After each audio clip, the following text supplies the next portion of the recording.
Bismillahirrahmanirrahim. Marilah kita mulai mengkaji kitab Qatrul Ghais dari kalangan Syekh Nawawi Al-Bantani, yang malam hari ini kita mengkaji materi di dalam kitab tersebut tentang Razzaqun, Allah yang maha pemberi rizki. Bagaimanakah diterangkan dalam kitab Qatrul Ghais tentang Razzaqun, Allah pemberi rizki ini? Ai khaliqul arzaq awil murtaziqah wa musiluha ilaihim. Maha pemberi rizki itu artinya ada tiga hal yang utama di dalam penjelasan ini, yaitu yang pertama khaliqul arzaq, pencipta rezeki. Yang pertama khaliqul arzaq. Yang kedua awil murtaziqah, dilanjutkan dengan makhluk yang diberi rizki. Dan yang ketiga wa musiluha ilaihim, dan yang menyampaikan kepada mereka rizki itu. Jadi penyampai rizki, yang membuat sistem rizki, ya, itu adalah Allah Subhanahu wa ta'ala. Ini adalah Allah Ar-Razzaq. Jika kita memahami makna dari Allah Ar-Razzaq ini, maka sesungguhnya maknanya itu begitu luar biasa dalamnya, yang pada akhirnya akan merubah cara pandang kita mengenai rizki itu sendiri. Yang selama ini kebanyakan mungkin kita memandang rizki itu dengan pandangan yang sempit. Rizki hanya sebagai objek. Tetapi ketika kita mencoba untuk memahami dengan begitu, maka kita akan melihat bahwa rizki itu adalah sebuah sistem yang maha agung, yang saling terkait, yang itu akan kembali kepada satu yang tunggal, yaitu Allah Subhanahu wa ta'ala. Nah, marilah kita mencoba untuk menyelami makna yang ada di dalamnya ini, ya. Ar-Razzaq, maha pemberi rizki. Maha pemberi rizki ini artinya pencipta rizki atau makhluk yang diberi rizki atau menyampaikan kepadanya, sebagaimana belasan tadi, ya.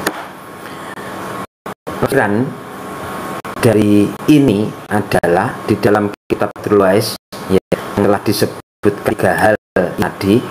Maka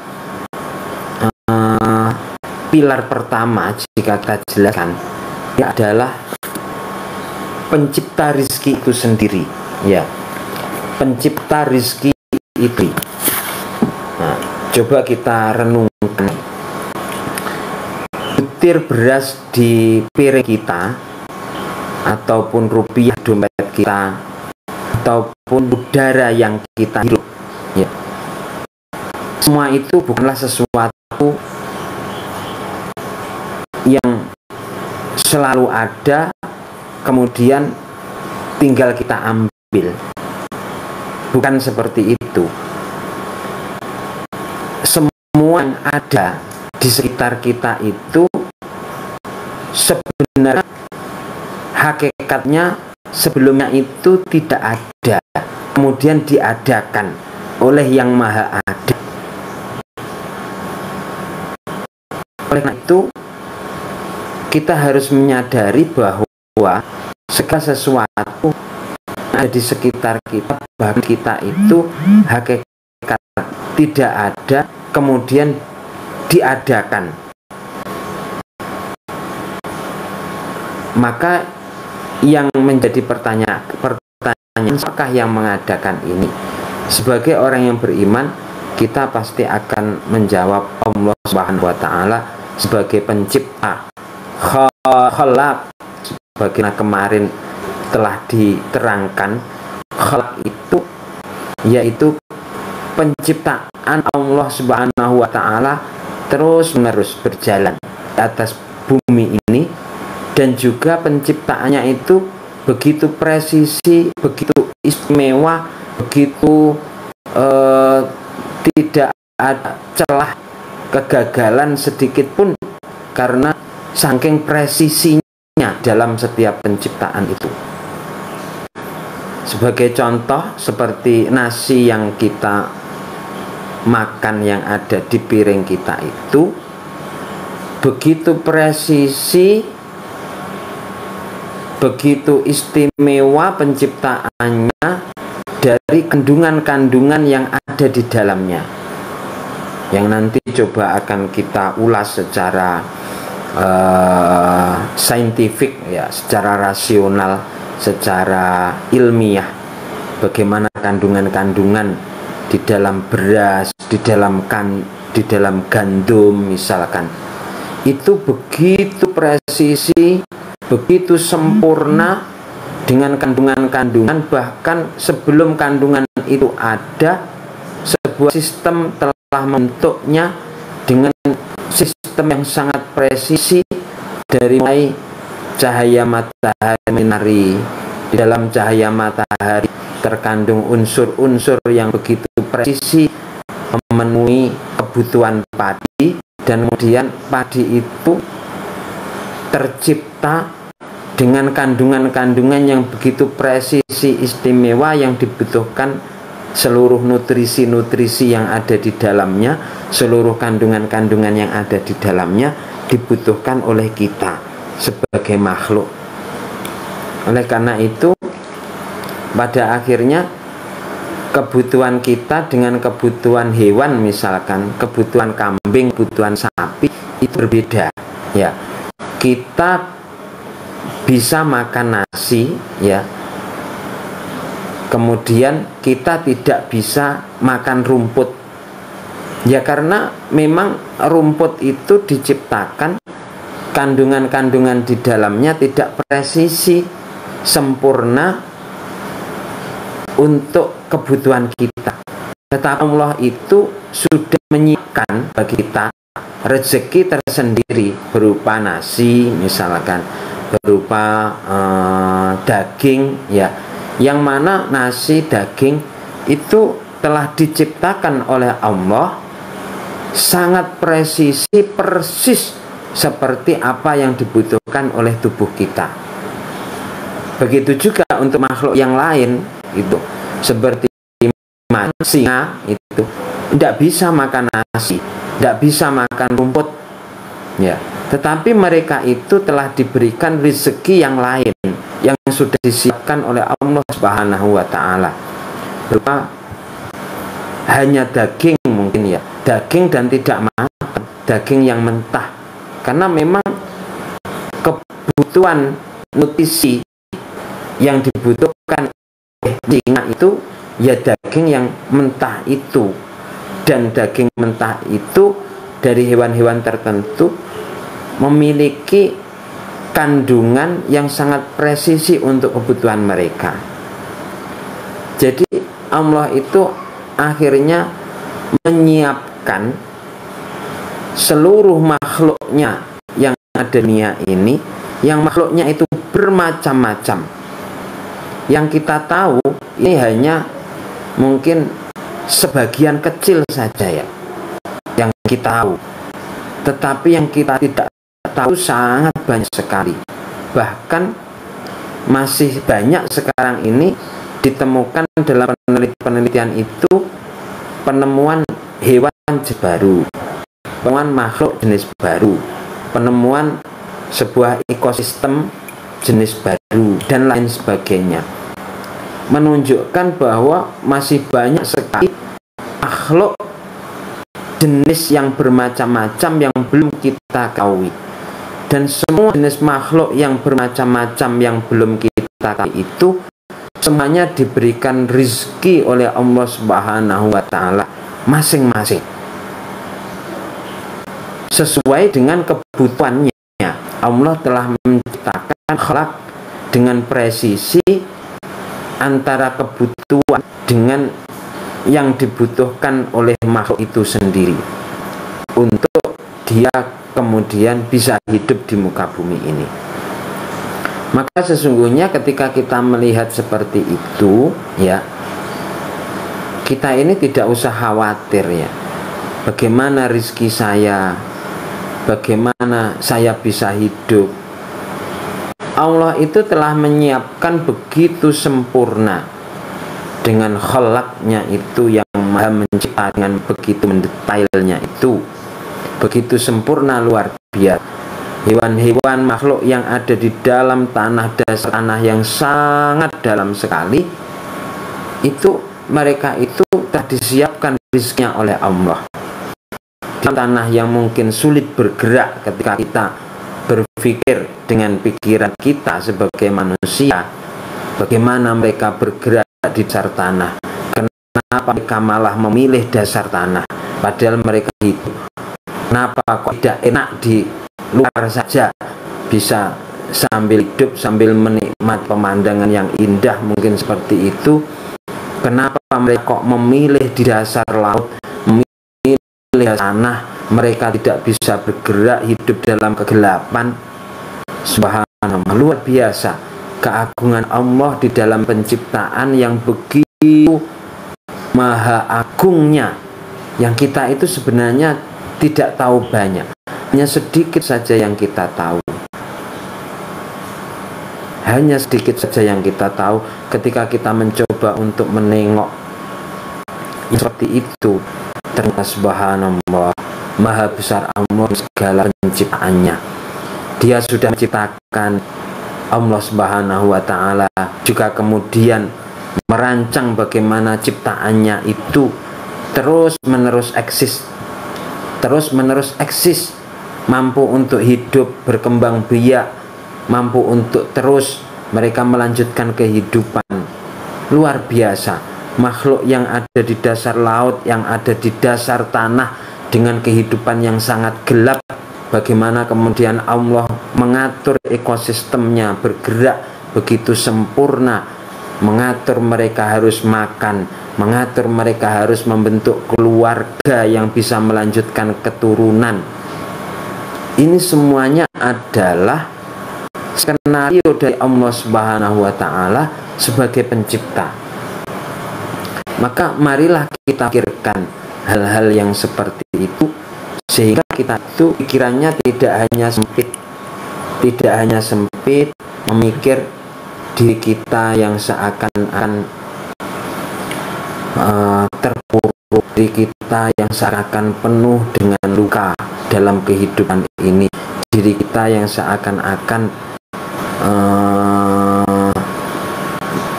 diberikan cobaan berupa kesulitan ekonomi mungkin, atau keterpurukan sosial dan lain sebagainya. Cobalah kita tafakkur fi khalqillah, berpikir tentang makhluknya Allah yang maha luas, maha luar biasa. Dalam ciptaan Allah yang maha luar biasa itu banyak sekali pelajaran-pelajaran yang terpetik. Bahkan seperti kita melihat undur-undur itu hewan yang hidup di tanah, kemudian membuat lubang di tanah, dan dia itu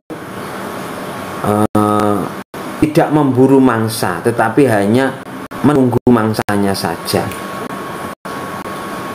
Ini dapat kita ambil pelajaran juga di sana.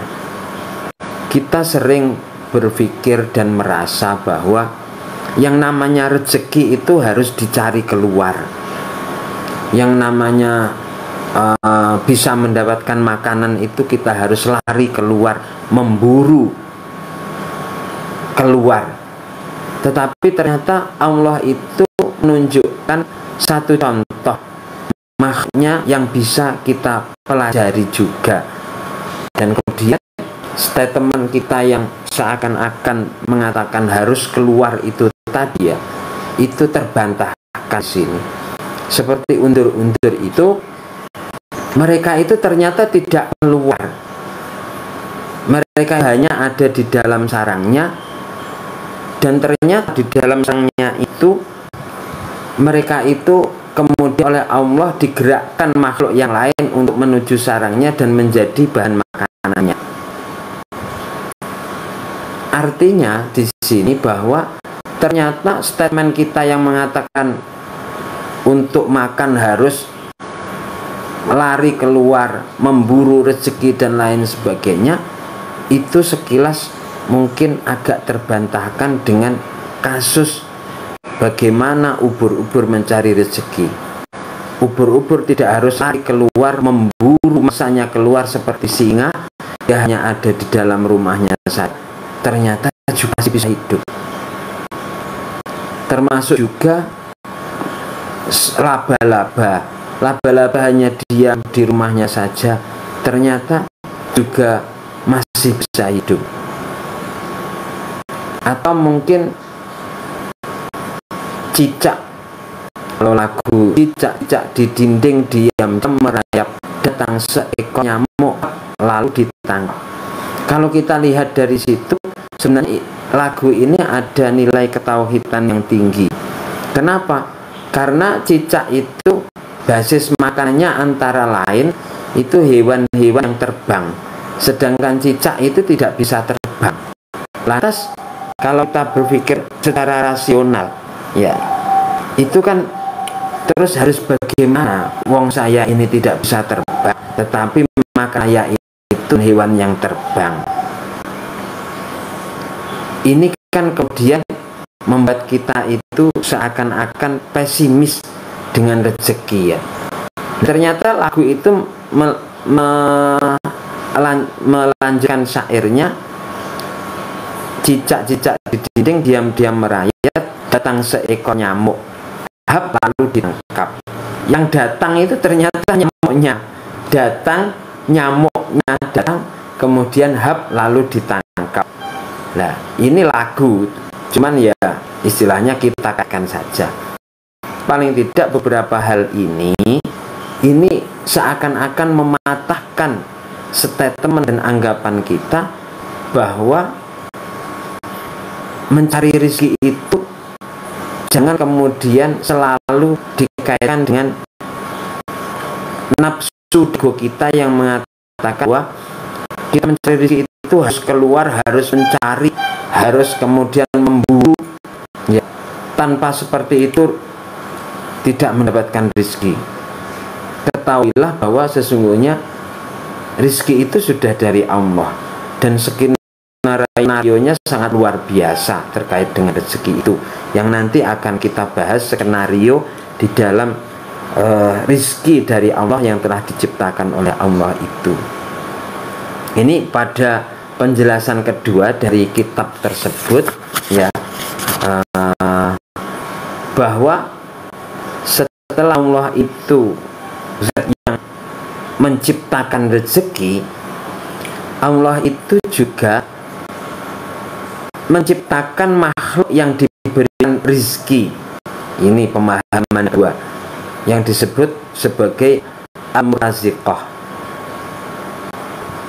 Ini yang sering mungkin kita lupakan, ya. Jadi kalau misalkan sudah ada rezeki namun tidak ada yang menerima rezeki, nah ini fungsinya kan untuk apa? Allah menciptakan gandum, Allah menciptakan padi, ya. Ini selalu ada fungsinya. Rabbana ma khalaqta hadza batila. Allah itu menciptakan segala sesuatu tidak ada yang sia-sia. Ada fungsinya berarti. Baik fungsi secara langsung, ya. Secara langsung itu seperti langsung kita makan, atau fungsi yang tidak secara langsung. Secara tidak langsung itu berarti membentuk ekosistem yang sangat luas, membentuk sebuah rantai makanan yang sangat luas, skenario yang sangat luas, sehingga akhirnya semua itu bergerak, berjalan gitu. Nah, yang kemudian setelah rezeki itu ada, juga dibutuhkan makhluk ciptaan yang menerima rezeki itu, baik menerima secara langsung atau tidak menerima secara langsung, ya, seperti itu. Nah, berikutnya, ya,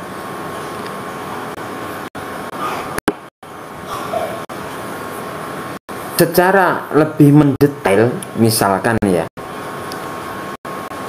bahwa Allah itu selain menciptakan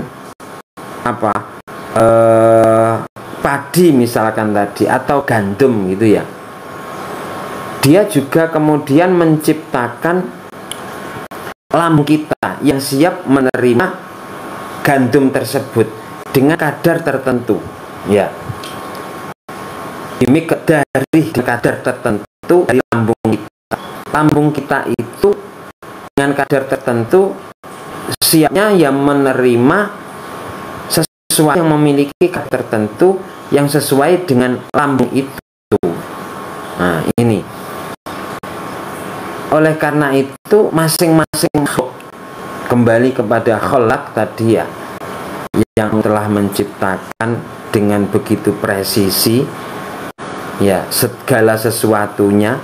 Ini akhirnya antara ciptaan ya, ciptaannya Allah dengan yang memanfaatkan ciptaannya Allah, yang itu juga merupakan ciptaannya Allah, itu sama-sama saling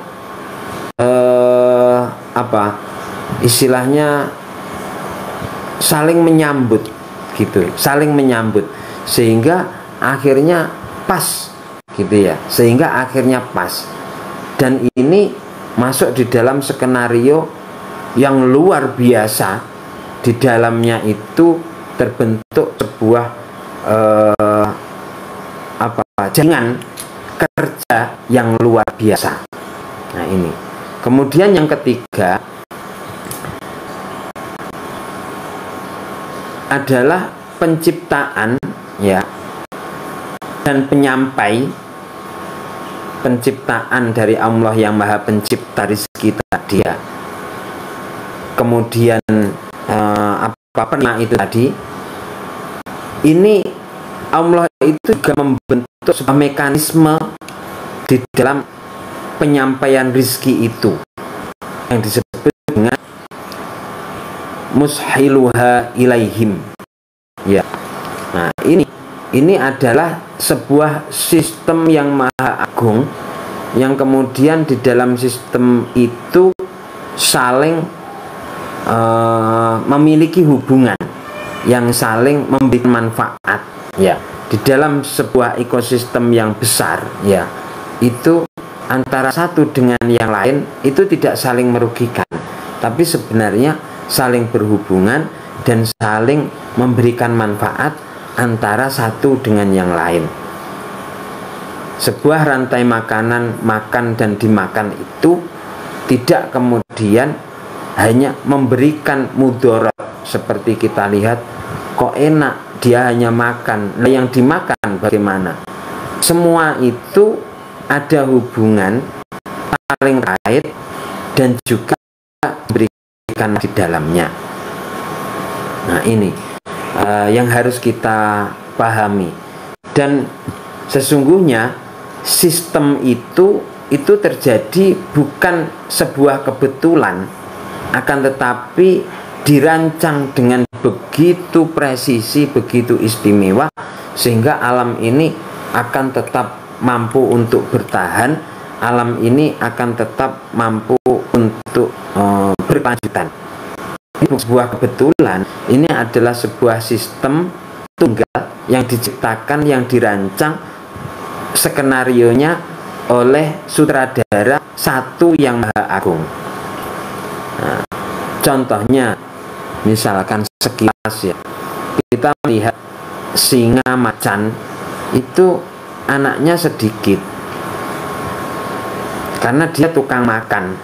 Tetapi ketika kita melihat hewan-hewan pemakan rumput itu sebentar-bentar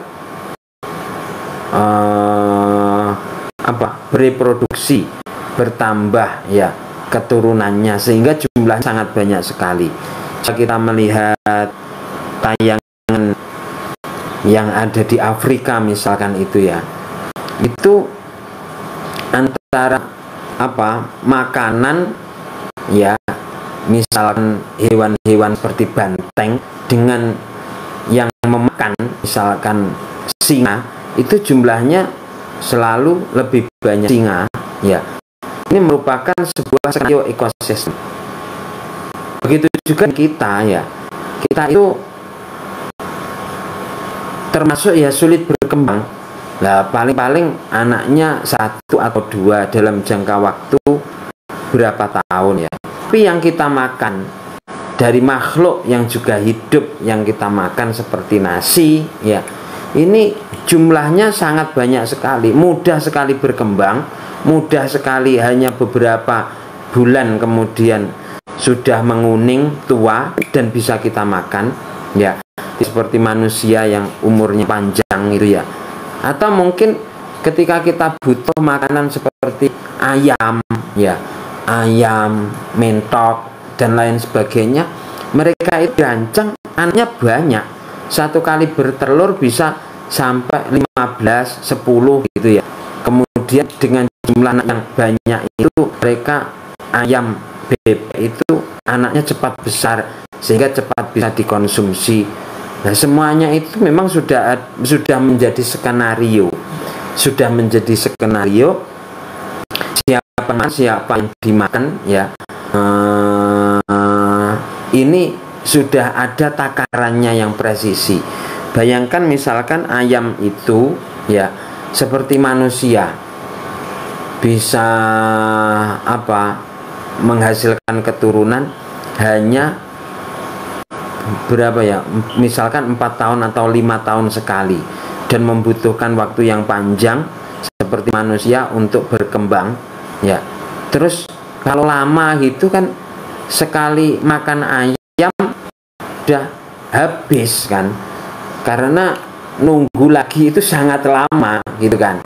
Tetapi ketika ayam itu oleh Allah di skenario memiliki keturunan yang banyak, besarnya cepat, maka ini kan pada akhirnya manusia itu bisa mengembangkan ayam dalam jumlah yang besar, sehingga nutrisi, ya, dari ayam yang kita butuhkan, karena memang lambung kita di skenario dari dengan presisi membutuhkan hal nutrisi hewani, ya, dan nabati, maka Allah itu sudah mempersiapkan itu semua.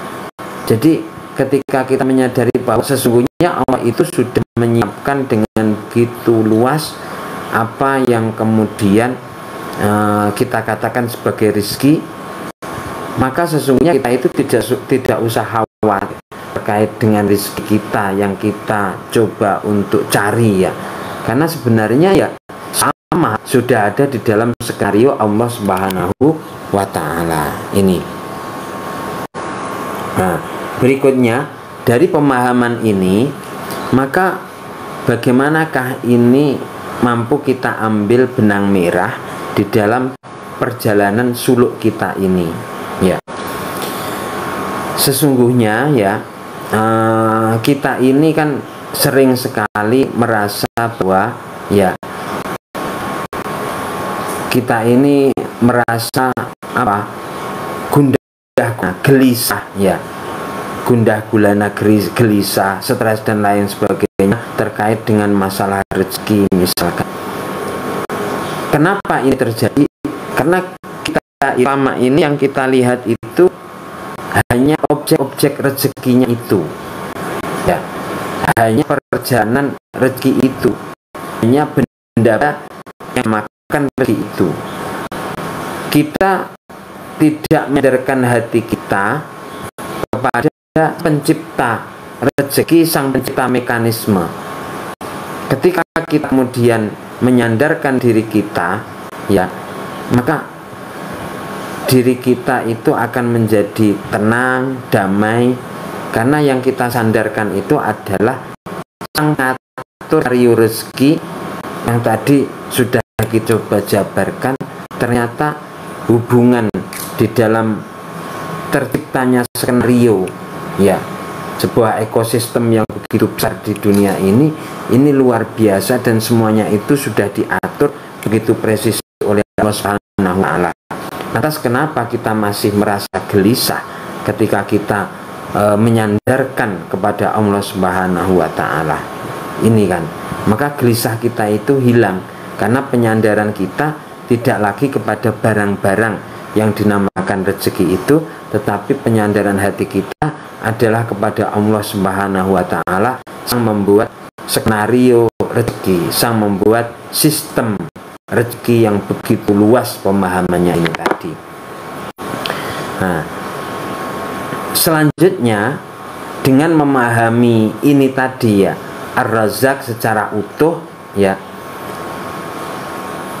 ini maka akan mengubah ikhtiar usaha kita itu dari sebuah perjuangan yang penuh ambisi dan ketakutan menjadi sebuah adab yang penuh dengan ketenangan ya. Karena apa? Ya karena kita itu melakukan segala sesuatu itu tidak lagi hanya sebuah bayang-bayang atau angan-angan bahwa kita itu menciptakan rezeki, tidak. Tetapi kita itu sebenarnya menjemput rezeki. Kenapa menjemput rezeki? Ini kata-kata menjemput rezeki ini. Karena sebenarnya rezeki itu luar biasa, sistem yang terbangun di dalamnya dari skenario Allah Subhanahu wa Ta'ala, dari rancangan Allah Subhanahu wa Ta'ala, dari ekosistem agung yang dibuat Subhanahu wa Ta'ala yang begitu luas itu. Jadi kita itu menjemput rezekinya Allah yang sudah Allah skenariokan tadi, bukan kemudian kita seakan-akan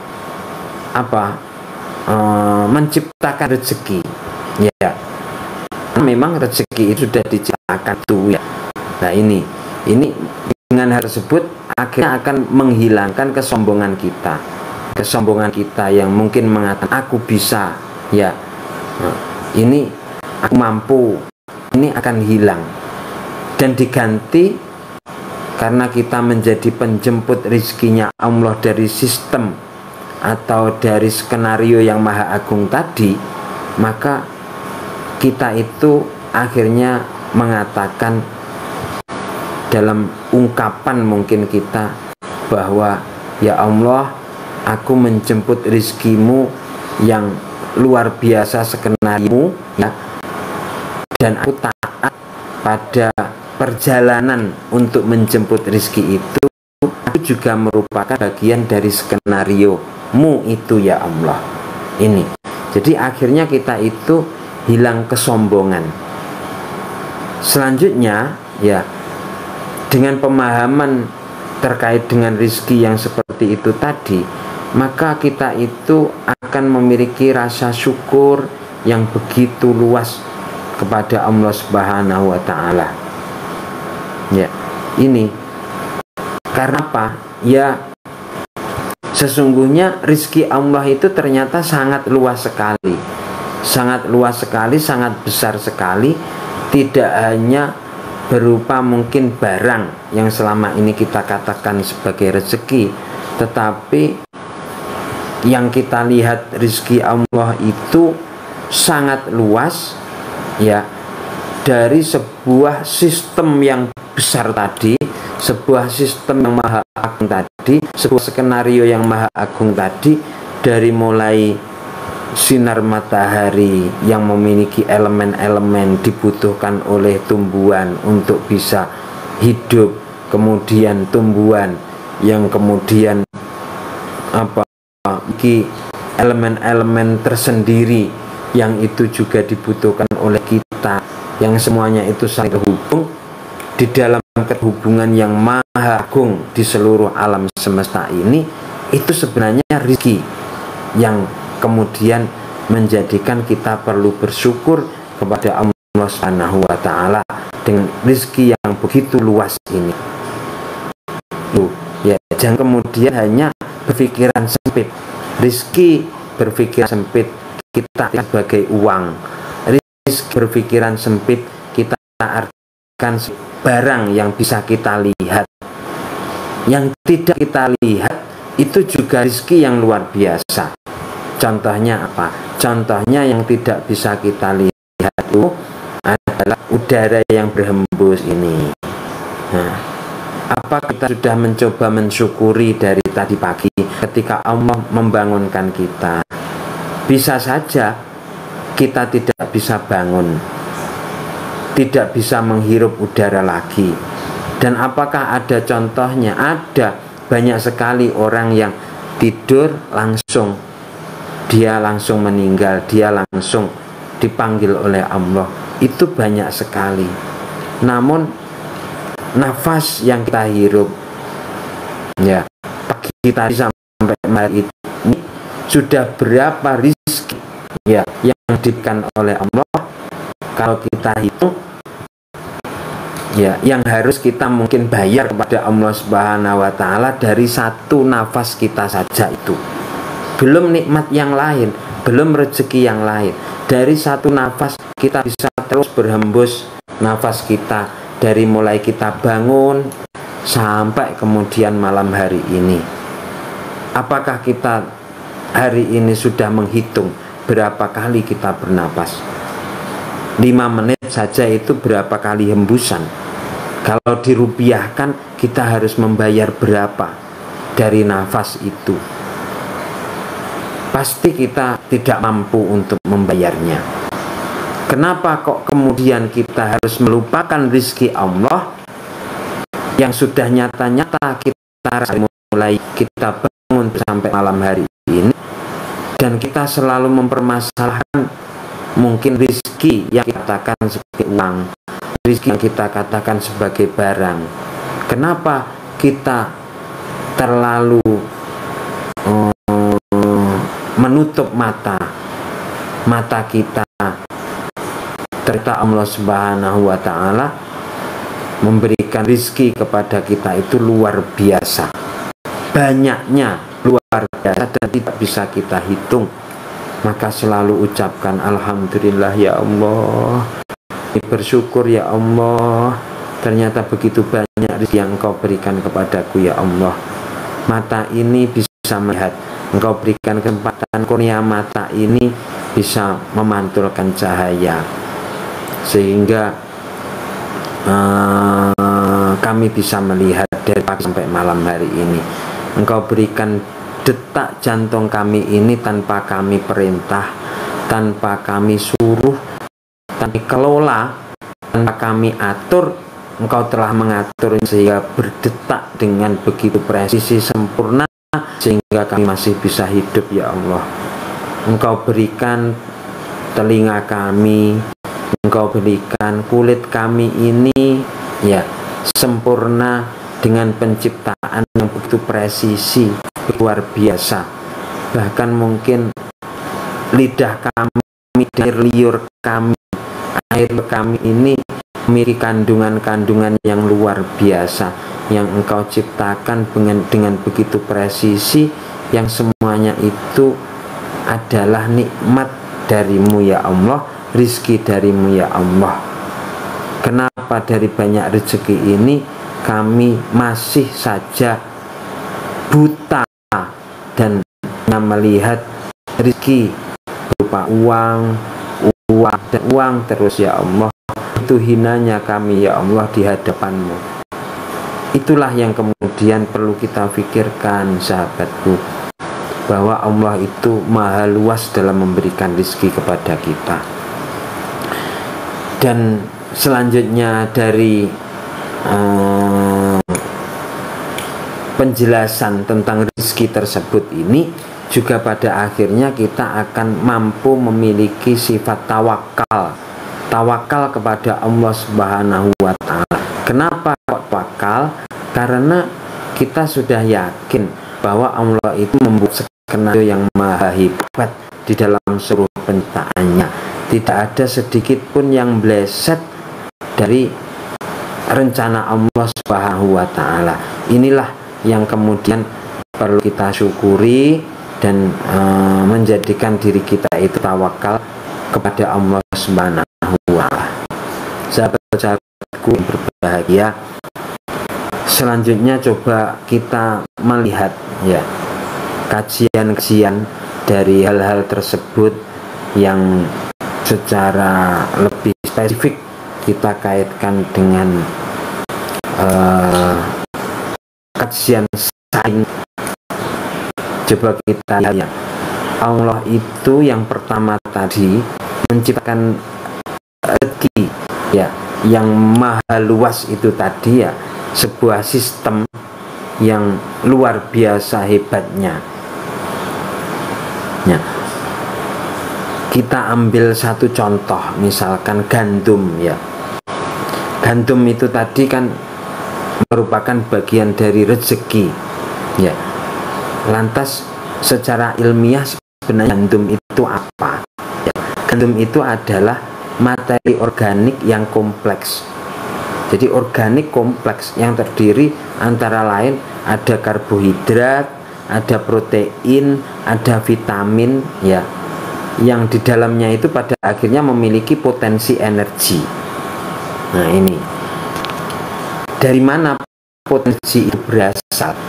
Energi potensi berasal ya dari proses fotosintesis, sebuah mekanisme biokimia yang ajaib yang mengubah materi anorganik sederhana seperti CO2, air ya, dan energi foton dari matahari menjadi materi organik yang kompleks, glukosa. Lebih jauh lagi, energi matahari itu sendiri ya berasal dari fusi nuklir. Intinya sebuah proses yang diatur oleh konstanta fisika ya, seperti gaya gravitasi dan lain sebagainya. Jadi kalau kita lihat di sini ya, Allah itu menciptakan gandum saja itu ya, menciptakan gandum saja kan ya, belum yang lain, hanya gandum saja. Ini bukan sekedar menumbuhkan gandum itu sebagai tanaman tumbuh gitu saja, bukan ya. Ini berarti Allah itu ketika kita kaji lebih mendalam menciptakan dan menetap seluruh hukum fisika dan kimia yang memungkinkan matahari bersinar, memungkinkan fotosintesis jadi, dan yang mengunci energi tersebut ke dalam ikatan kimia karbohidrat ya, dan seluruh sistem yang ketika dijabarkan ini seakan-akan tidak ada hentinya ya. Nah, itulah maka dia adalah Ar-Razzaq, Allah yang maha pemberi rizki, yang menciptakan rizki ini ya. Dia telah menciptakan sebagai yang menetapkan ya, menetapkan semua itu begitu luar biasa, saling berhubungan dalam sistem itu tadi yang begitu luar biasa. Yang ini harus kita sadari ya, bukan sekedar gandum kita lihat. Maka ketika kita sebagai seorang atau orang yang belajar untuk menuju kepada Allah Subhanahu wa Ta'ala, kita melihat gandum, beras itu bukan sekedar oh ini gandum, oh ini beras, bukan. Tetapi kita itu seakan-akan melihat begitu maha hebatnya di dalam penciptaan gandum itu, yang ada hubungan dengan tadi ya, bagaimana sinar matahari ya, bagaimanakah hukum fisika itu bergerak, hukum kimia itu bergerak ya, mulai alam semesta matahari, di atas matahari ada galaksi, bagaimanakah galaksi itu kemudian membentuk sebuah hubungan ya, sehingga matahari ini bisa bertahan hidup dalam galaksi Bima Sakti dengan hukum fisika, hukum kimia, gravitasi yang di dalamnya, yang semuanya itu presisi. Dan ketika kemarin kita bahas, jika tidak presisi betul, maka akan terjadi hancuran pada bumi, pada matahari, pada galaksi ya. Sebuah sistem yang luar biasa, sehingga kita melihat gandum ini tidak hanya tergandum itu, tetapi maha luar biasa, luar dari gandum itu sampai kemudian gandum itu terjadi atau beras itu terjadi. Subhanallah, kita pasti akan kemudian mengatakan secara tidak sadar subhanallah, dan barangkali kita akan bersyukur di hadapan Allah walaupun tidak kita paksa. Subhanallah ya Allah, biasa Engkau menciptakan segala sesuatu yang ada ini, maha besar Engkau ya Allah dalam seluruh ciptaan-Mu. Ini yang perlu kita lihat. Kemudian selanjutnya ketika kita mengaitkan dengan kajian-kajian yang bersifat ilmiah terkait dengan Allah itu juga menciptakan makhluk yang siap untuk menerima rezeki itu, ya, Khaliq al-Murtaziqah itu. Ini yaitu bahwa seperti gandum tadi, ya, dan itu kaya akan misalkan, ya, kaya akan bagian dari elemen di dalam itu amilum, ya, pati. Pati ini sama sekali tidak berguna bagi manusia jika tidak memiliki hal yang begitu presisi yang di dalamnya, yaitu enzim amilase di air liur dan pada yang dirancang untuk memecah ikatan amilum tersebut. Nah, glukosa hasil pemecahan itu akan percuma jika sel kita itu tidak memiliki transglukosa dan seluruh mesin biokimia seperti, ya, siklus Krebs, ya, untuk mengubah menjadi ATP, energi. Artinya apa ini? Artinya Allah itu sudah mengatur dengan begitu presisi baik rezeki maupun diri kita yang menerima rezeki, ya. Jadi Allah itu sudah mengatur kandungan dari elemen-elemen gandum atau beras atau nasi ini harus seperti ini. Kemudian juga mengatur diri kita yang menerima, kandungan-kandungan yang harus ada, elemen yang harus ada di perut yang siap menerima ini, ya, sudah disiapkan oleh Allah, ya. Termasuk Allah itu, ya, contohnya, ya, sudah menyiapkan lidah kita itu perasa oleh Allah yang siap untuk rasakan nikmatnya makanan itu, ya, disiapkan perasa itu. Beda dengan tangan kita ini walaupun memegang makanan, ya, memegang makanan yang pedas, yang asin, yang manis, ya, tidak bisa merasakan, kan fungsinya, ya, tidak difungsikan untuk memakan tangan ini, ya.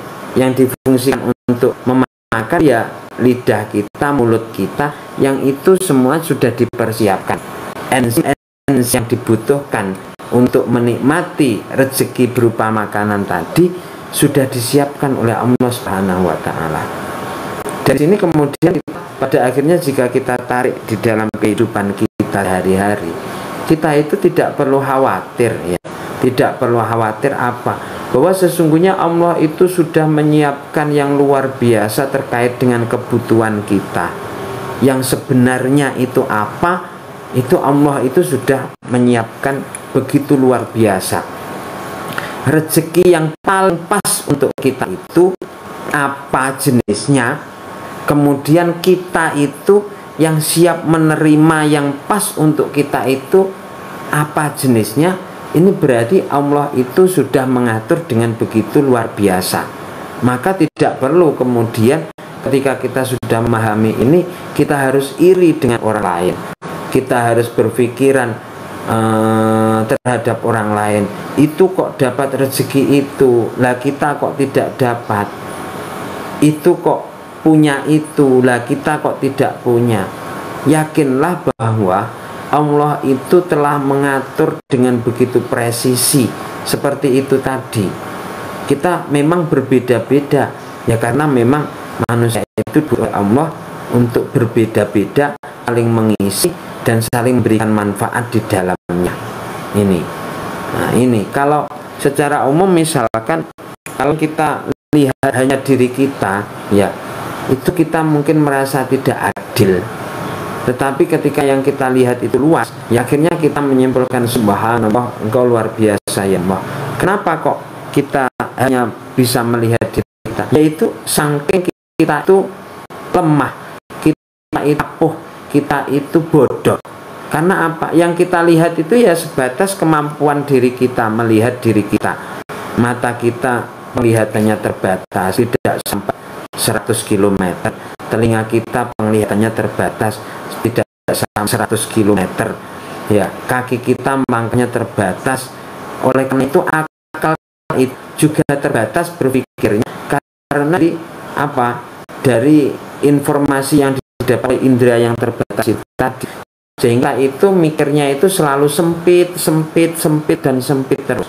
Ya, tetapi Allah itu dengan muridannya, ya, itu kehendaknya sangat luas sekali, berkehendak dari awal penciptaan sampai akhir penciptaan. Kalau kita kemudian berpikiran sempit, misalkan, kenapa kita kenapa kita tidak menjadi pemimpinnya dan lain sebagainya, kok harus itu gitu ya, kok harus dia dan lain sebagainya. Nah, kalau kemudian menjadi pemimpin, semua menjadi pemimpin, dan itu yang kemudian kita katakan sebagai yang dinamakan dengan adil, Allah menjadikan semuanya menjadi pemimpin, kita mengatakan adil, Allah menjadikan semua orang menjadi kaya, baru kemudian seakan-akan itu kita katakan sebagai sebuah keadilan Tuhan. Ya akhirnya dunia ini tidak bisa berjalan. Nah, kalau semua orang itu pemimpin, terus siapa yang dipimpin? Ya akhirnya kan pasti kan bentrok. Nah, namanya pemimpin kan, rajanya ada 1000 raja. Nah, pasti ada 2 raja saja itu kan luar biasa. Kalau semua orang juga menjadi kaya raya, terus bagaimana dunia ini bisa berputar? Bagaimana dunia ini bisa berlanjut? Karena mereka tidak saling bukan. Ya yang terjadi ya dunia ini tidak berjalan seperti itu. Jadi jangan kemudian kita itu bersempit, ya kita harus berpikir yang luas, ya, sehingga kita itu oleh Allah sudah ditempatkan dari sesuai dengan takaran kita masing-masing, dan itu terbaik untuk kita. Kenapa yang terbaik untuk kita? Karena Allah memilihkan jalan bagi kita masing-masing, itu adalah jalan yang terbaik untuk nanti kembali kepada Allah Subhanahu wa Ta'ala. Karena kita pada intinya akan ikut kepada Subhanahu wa Ta'ala itu, karena hidup ini hanya sebentar saja. Hidup hanya sebentar, dan kita akan kembali kepada Allah Subhanahu wa Ta'ala. Maka ikutilah apa yang telah diskenariokan oleh Allah Subhanahu wa Ta'ala dengan begitu ikhlas, dengan begitu menerima. Terima kasih ya Allah, aku ridho dengan apapun jalan yang Engkau berikan kepada ya Allah. Itu yang kemudian harus coba untuk kita hati kita, sehingga dengan hal tersebut maka kita hidup di dunia akan lagi tidak ada rendah bulan, tidak ada stres, tidak ada kepada orang lain. Yang ada adalah kebahagiaan dan syukur kepada Allah Subhanahu wa Ta'ala. Ini yang berikutnya, yang ketiga, jika kita kaitkan dengan rasionalitas dan kajian ilmiah, ya, terkait dengan sistem penciptaan yang itu kemudian dinamakan dengan rezeki, ya. Ya, sistem penciptaan ini adalah sistem yang begitu luar biasa. Luar biasanya contohnya yaitu seperti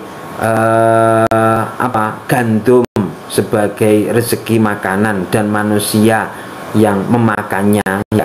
Ini kemudian harus ada mekanisme menghubungkan di antara keduanya, ya.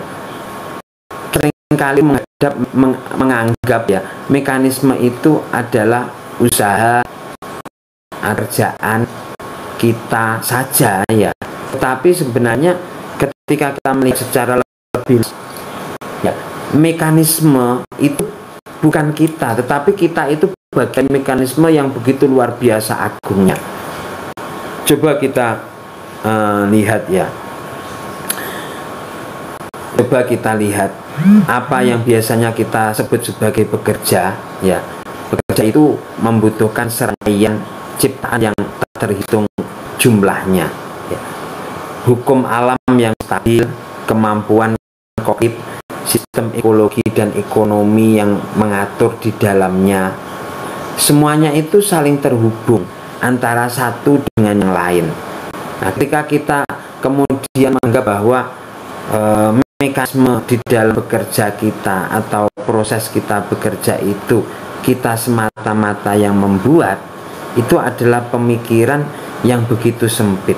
Seharusnya kita bisa berpikir begitu luas, begitu sangat holistik, sangat universal ya, sangat universal.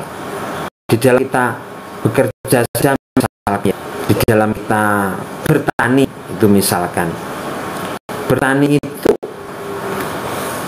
sistemnya luar biasa ya.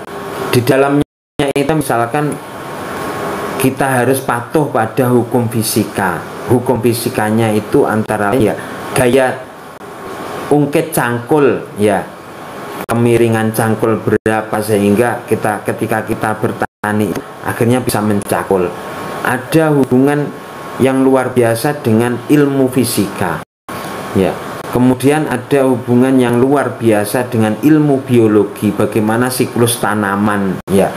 Kemudian ada hubungan luar biasa dengan ilmu kimia dan lain sebagainya. Ini adalah sebuah mekanisme yang sangat luas, yang luar biasa, keluasan makna di dalamnya, yang menunjukkan bahwa sebenarnya kita itu hanya bagian dari mekanisme yang sedang berjalan itu ya. Bukan semata-mata kita bekerja itu kemudian kita bekerja menghasilkan berarti hasil dari kita sendiri, tidak, tetapi kita itu mampu untuk melakukan itu karena ada di sebuah sistem yang luar biasa agungnya, dan kita itu hanya bagian terkecil saja dari sebuah sistem yang maha agung itu, yang semua sistem itu ya ketika kemudian mengerucut ya, itu mengerucutnya kepada satu titik, yaitu yang membuat sistem itu, atau yang membuat skenario itu, atau yang membuat takaran, takdir, aturan satu, yaitu Allah Subhanahu wa Ta'ala. Oleh karena itu ketika kita sudah menyadari ini, maka ya kita tidak perlu khawatir dalam kehidupan kita, tidak perlu kemudian takut dengan kehidupan kita. Kita itu sudah ada di dalam skenario yang maha agung. Kita itu sudah berada di dalam sebuah sistem yang maha agung ya, yang sudah disanakan dengan begitu presisi oleh yang maha agung, yaitu Allah Subhanahu wa Ta'ala, sehingga akhirnya kita tidak perlu khawatir dalam menghadapi kehidupan ini. Semoga sedikit ini bisa memberikan manfaat untuk kita semua, dan akhirnya bila kita coba untuk bersyukur, melihat rezeki dengan pandangan yang luas dan melihat rezeki dengan pandangan yang sempit. Dengan seperti itu maka kebahagiaan hidup akan kita dapatkan, dan akhirnya insya Allah kita termasuk orang-orang yang sesuai dengan doa kita, Rabbana atina fid dunya hasanah wa fil akhirati hasanah wa qina adzabannar. Ya Allah, berikanlah kami kehidupan dunia yang bahagia dan kehidupan akhir yang bahagia. Amin amin amin amin. Sahabat-sahabatku semua, demikianlah pengajian dari kitab Qadrul Uwais ini. Semoga memberikan manfaat untuk kita semua. Apabila ada kurang lebihnya mohon maaf, dan marilah kita akhiri pembacaan kitab ini dengan membaca Al-Fatihah. Radhiyallahu anhum syai'un lillahi lahumul Fatihah. A'udzubillahi minasyaitonir rajim. Bismillahirrahmanirrahim. Alhamdulillahirabbil alamin arrahmanir rahim maliki yaumiddin. Iyyaka na'budu wa iyyaka nasta'in. Ihdinas siratal mustaqim. Siratal ladzina an'amta 'alaihim ghairil maghdubi 'alaihim waladdallin. Amin.